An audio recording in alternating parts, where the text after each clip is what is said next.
Having the opportunity to go back and see what made the man that we all loved become who he was is a really rare and a really extraordinary experience. So when I met Jude, I basically told him everything about Dumbledore that I've ever known, because without that knowledge, Jude is playing someone who appears to be playing games with people's lives, and that's not who Dumbledore is. What became apparent very early on was, like any man or any human, one is not the same at 45 as, say, 145. In this movie, he's slightly mysterious, and we see him through the eyes of Newt Scamander.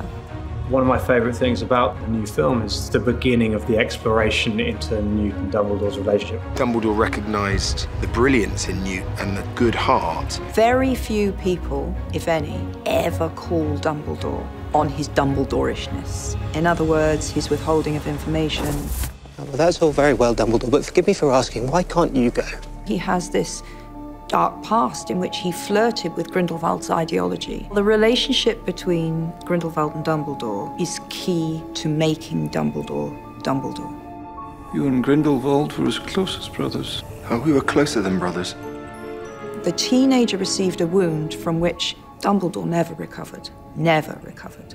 I am positive that there was a mutual respect of one another's abilities, and I'm sure, especially with Grindelwald, there a jealousy, also maybe a bitterness for having such love and respect. I think he feels he can rectify wrongs that he's been a part of creating. So he's trying to advise people, don't be brutal to his supporters, you are playing into his hands. No one's listening.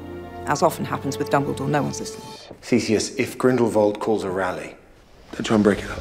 But however bleak things get, Dumbledore's always got that slightly mischievous side. I think it's going to surprise people, and he's done an amazing job. He has an extraordinary wiseness, but a wry humour to him. I am very excited to now weave that story and show us how he got there.